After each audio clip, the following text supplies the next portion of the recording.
In this part of the lesson, we are going to talk about algorithm efficiency. So, to begin, I want you to write in the Unit 3 discussion board. Okay, I want you to start your post like this: U6L2.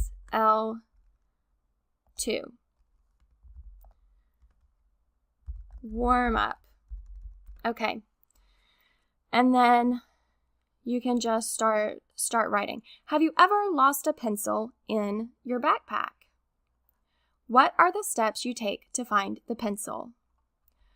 Pause the video here so you can go to the discussion board and put your response to this.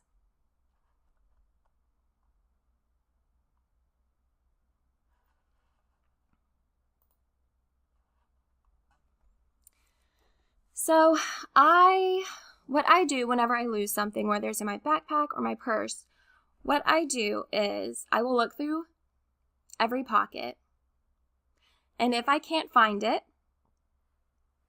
I will take everything out and line it up.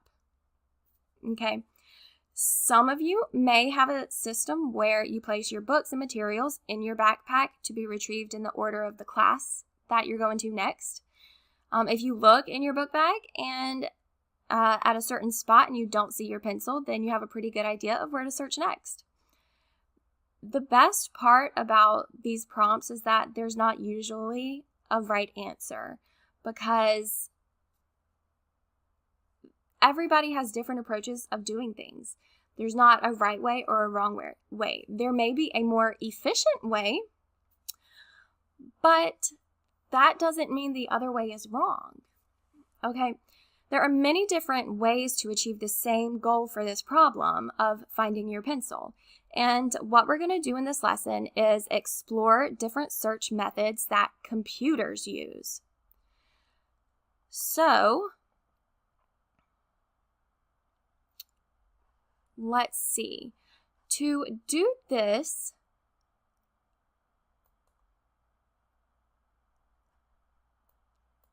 that's not what we need. To do this, we are going to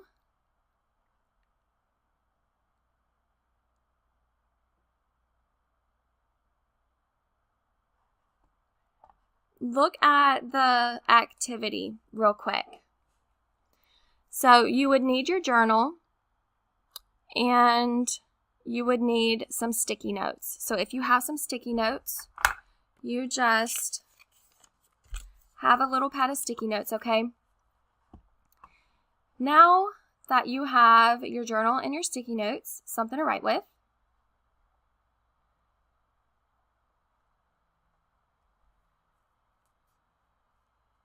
I want you to write down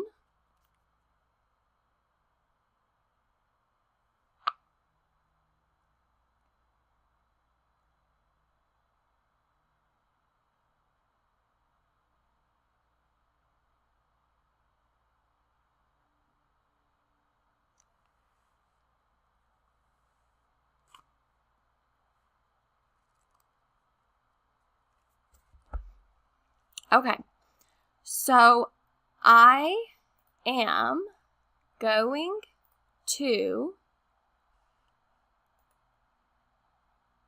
not that, what am I doing?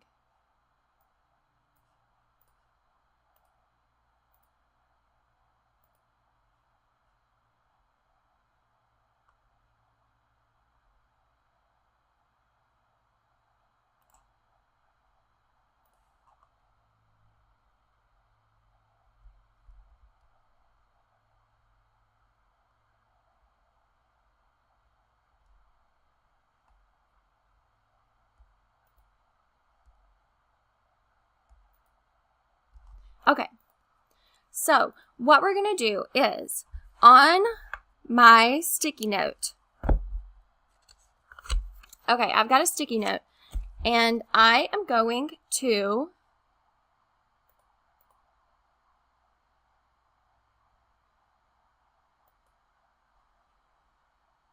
I am going to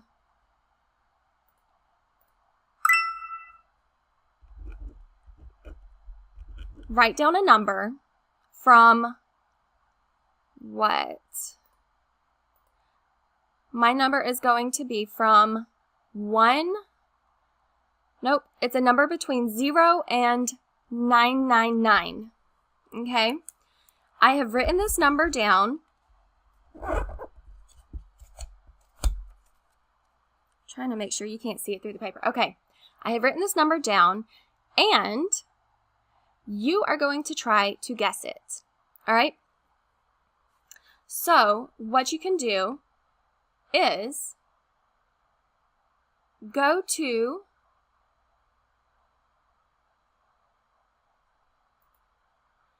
code.org,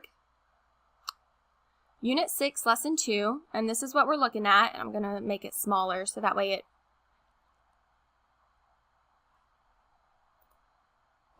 fits. Okay? All right. So this is our ticket generator. And what we're going to do is you're going to hit run, and you're going to click get a ticket, and it's going to give you a random ticket number. Okay, so for example, I clicked and my current ticket number is 294. That's not what's written on here. Okay, so I want you to generate 3 random ticket numbers. All right, and then I want you to go to the Google form that is linked in the assignment post, and individually I want you to type in those your 3 numbers. Okay, so you see how whenever it has 2 digits, the number can be 0 to 99. Okay, so you're gonna get 3 numbers, and then you're gonna put them into the Google form and see if you got the correct number. Okay, so how many steps are we following in order to find out if somebody has a winning ticket? What is the greatest possible number of steps it could take for us to do this? So if we have 3 random numbers, get your random numbers, go to the Google form, check to see if they're correct. So that's the greatest number of steps right now. But what if we were choosing 6 random numbers? The greatest number of steps would be 6. So this pattern of the number of steps and how many numbers we're trying to get, it is a direct relationship of 1 to 1. Okay, so the number of tickets in the raffle exactly equals the number of steps it would take to check for a number in, okay, so let's look at what this might look like. Okay, so I'm going to pull up, I don't have a whiteboard. Okay, so I'm just going to pull over this Word document. So this is just going to be kind of like scratch paper for me, all right, so that y'all can see what I'm doing. So if we're talking about this 1-to-1 relationship, if I can spell. Okay, so we said 3 tickets, there were 3 steps. We said if there were 6 tickets, there would be 6 steps. So however many tickets we have, there would be the same number of steps. And that is the most important thing for you to understand right now. Okay, so I'm going to move that aside, and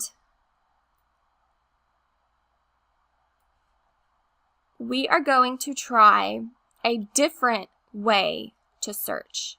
Okay, so let's see. Okay, so what you're going to do is you are going to, in the assignment post, download the digital manipulative. Okay, it looks like this, and whenever you click the link, it should, I'm going to make a copy. Okay, after you click the link though from Schoology, it should ask if you want to make a copy, and then you just click yes. Okay, so what this is going to do, go to code.org, bubble 1,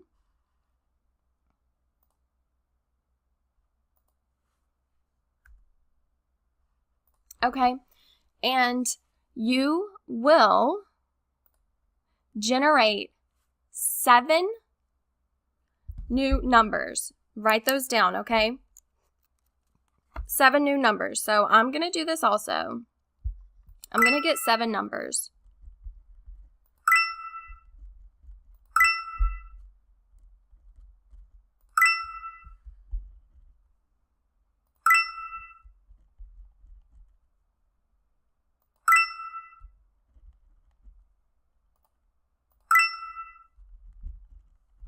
Okay, so I have my 7 numbers. Now what you're going to do is go to your copy of this. Okay, this is just a sample. It's giving us an example. So now what you're going to do, you're going to spread all these digital sticky notes out. Okay, you're going to put, man, it takes forever. So one thing I think that you can do, put one on that end, put one on the other end, and then select them all. Okay, and then you can say format options, position from top left, center. Yeah, no, I feel like that's definitely not right. Okay, well,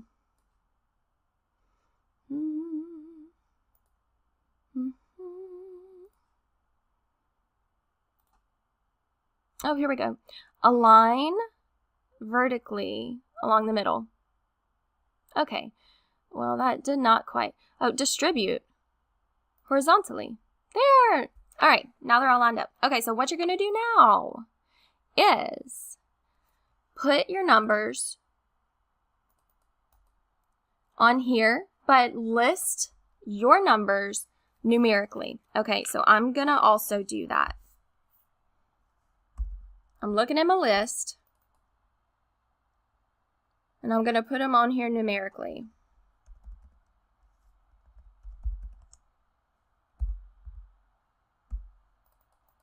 So smallest on the left, largest on the right.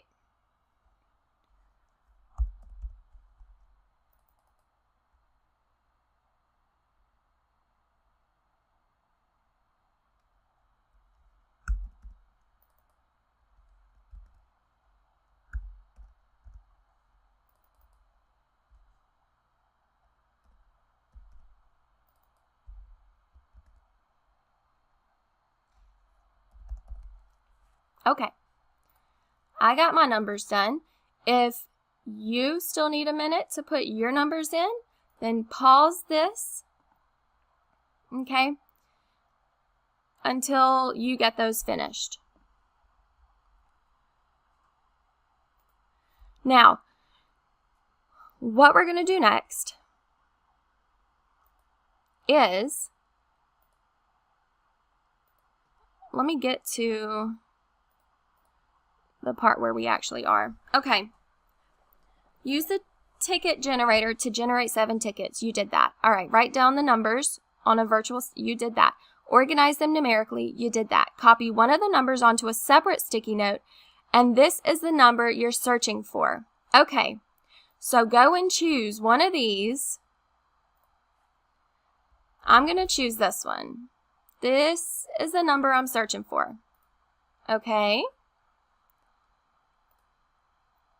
Now, create an algorithm to determine if a given number is in a list of sorted numbers. So you're going to write an algorithm, and these are your rules, okay? The search can start at any of the sticky notes. You can jump over sticky notes. So you don't need to search the sticky notes in order, all right? You can determine which sticky notes to search next based on the current sticky note you are checking.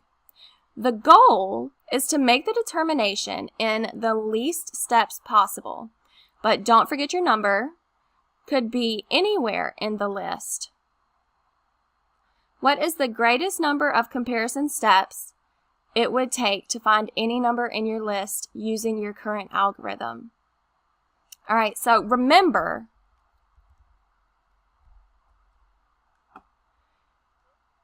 when we had 3 guesses at the beginning, it only took 3 steps.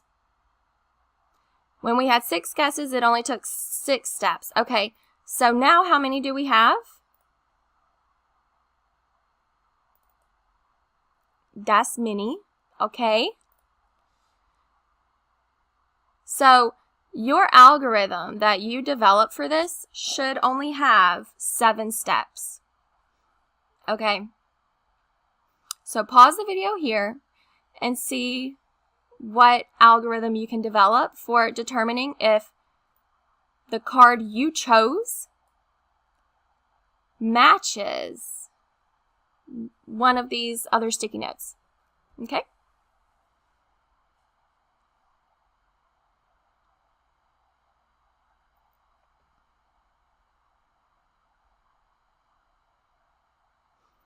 So I am also going to work on an algorithm. Because mine are already lined up, this is how I'm going to go. I'm going to say, does the first number match the winning number? Yes or no? I think I'm going to write it. Okay. Does the current number match the winning number?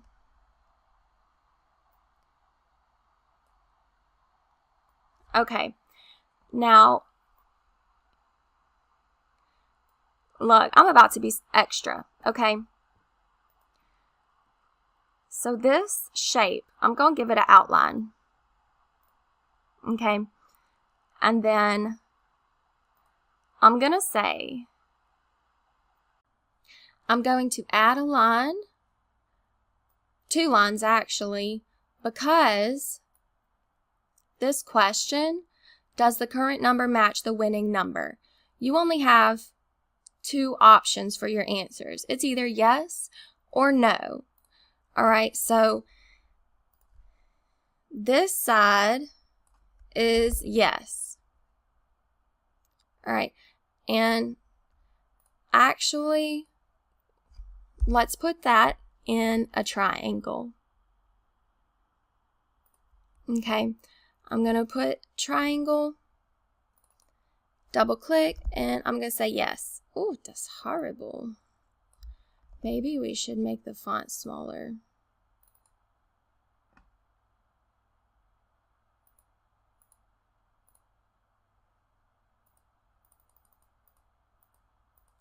Yay, now you can't even read it. Okay. I think you point it down like that. Fantastic. Okay, so yes, and then we need one for no.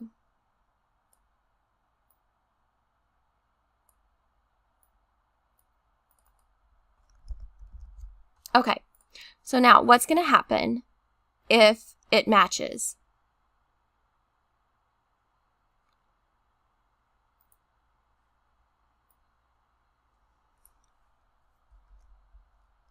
you stop. Okay, it's not super complicated.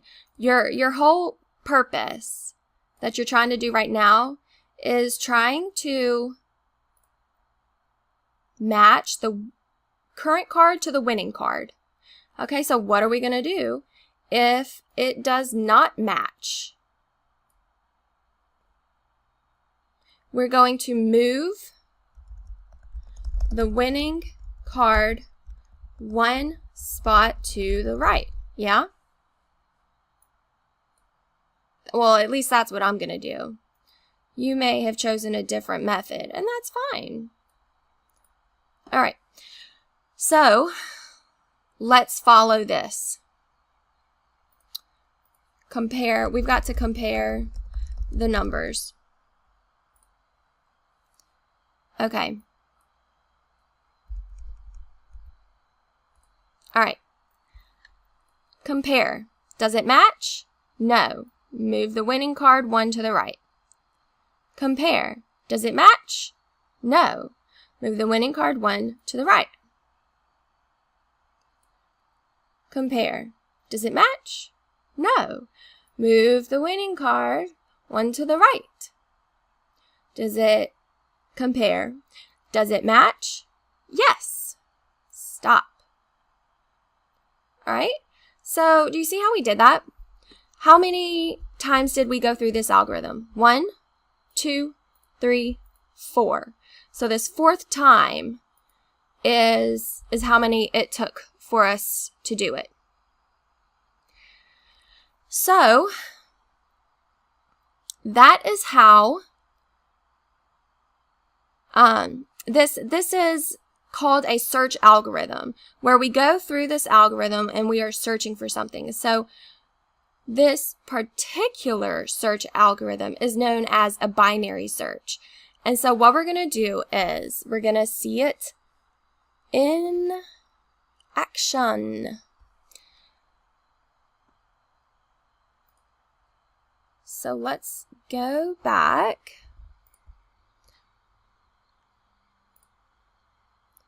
Okay.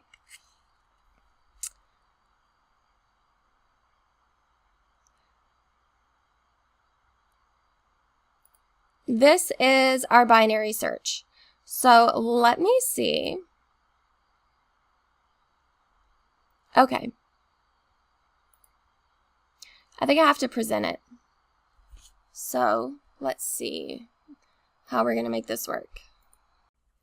Okay, so I want you to try this algorithm and see how it compares to your algorithm. All right, find the middle number in the list. What was mine?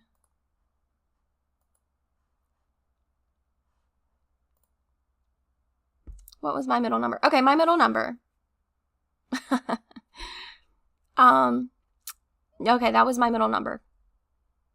So I'm going to pretend that my winning number is 281 instead.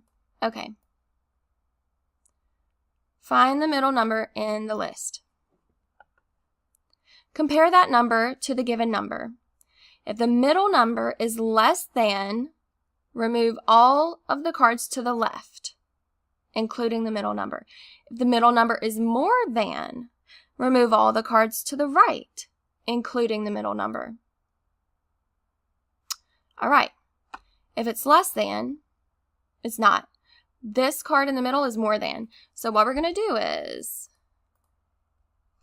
we're going to remove these. Okay. Now, find the middle number in the shorter list.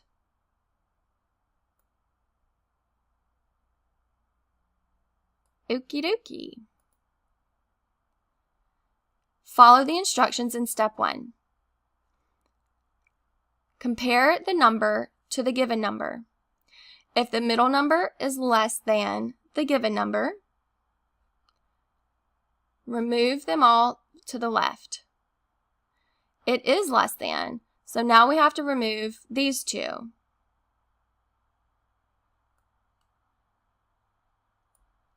All right, and now we go to the middle. and compare the number, and that's good. So that was only a 3-step algorithm, whereas the one I originally came up with was 4. So, wow, all right. Now, let's look at this binary search. Okay, so we've been talking about how we have different types of searches. And this particular search algorithm is called a binary search. So we have our winning card, 705. We're going to put it in the middle and compare it. 705 does not match 410. It's greater than. So we're going to move it to the right. We're going to put it in the middle of this group. 705 is less than 716. So we're going to get rid of 716 and 833. And now we're going to compare it to this one. And we have our match. So that's 3 steps. So the binary search algorithm for different instances. Okay, so we know for 7, the shortest number that we can do is 3. We've done a few, Code.org has done a few of these instances for us, and we can copy these in our journal and plot the points on the graph. Okay, so instance 1, instance 3, instance 5. So go back through, okay, I'm going to delete some of my, actually, I'm not going to delete it. What I want you to do is I want you to duplicate that slide, okay, and then you can delete this stuff. All right, and we're going to redo some of these, but with the different instances, okay? So I want you to put your instance number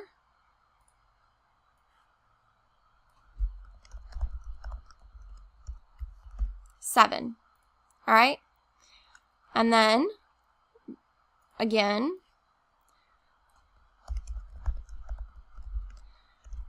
because you're going to have to start at 1. How many steps does it take? Okay, so go through that, and whenever you get done with this chart, what you can do for this is I gave you a link to these slides in Schoology. So you can make a copy of these slides, and then you'll be able to edit the slides, and you can put numbers in, and you can also copy and paste these dots to put them where they need to go. All right, and then that's going to be one of the things that you submit is this screenshot. Okay, and so this is a screenshot of slide 20.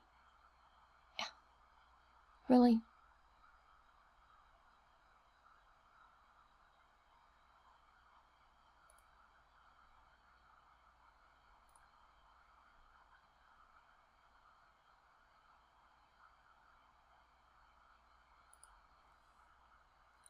Okay, so let's compare a linear search with a binary search. Linear search is where you go just straight down the middle, right? You just follow in line. Binary search is where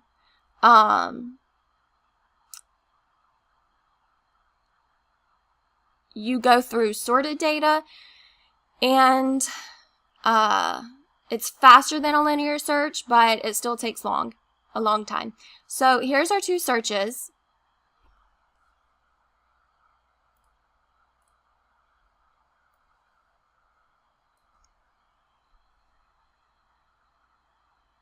So here's our 2 searches. The first search is a linear search. As we add more inputs, the number of steps grows at the same rate.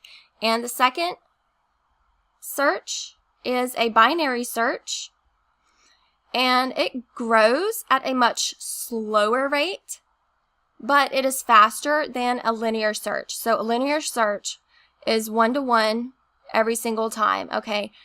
As the number of instances go up, so does the number of steps. Binary search, it's a very slow curve. So that's a good thing. One thing that we're going to do is, before we move on, I want you to pause the video and complete this table.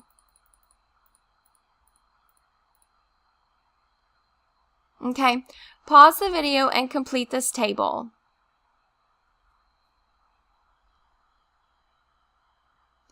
I already showed you what the binary search is going to look like, what that curve is going to look like. It's not going to be a straight line, so it's going to be a curve, and so you kind of have an idea about where things are going to go.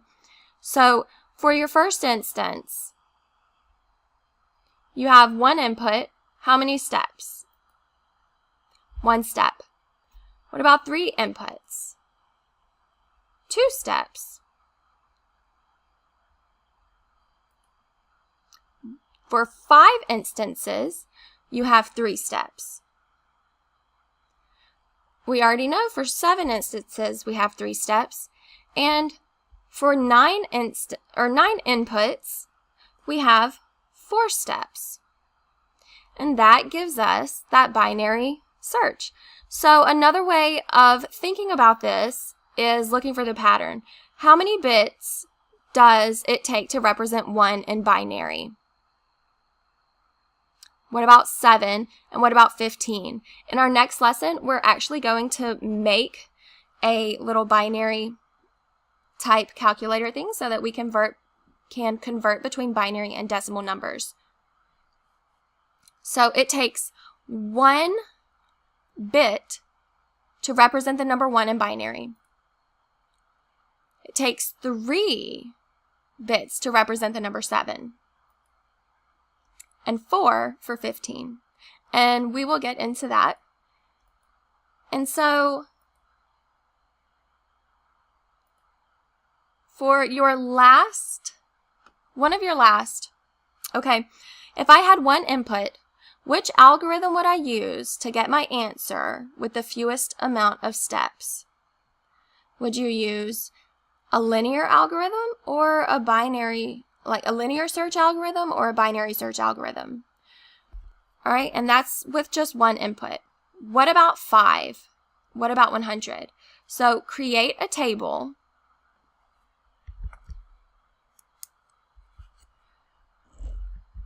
for your instances.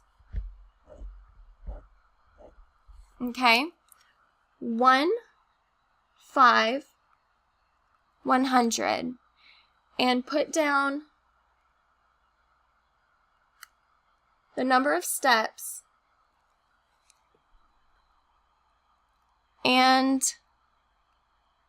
submit your table to Schoology as one of the documents for this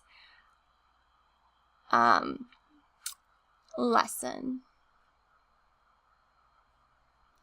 Then I want you to add these items to your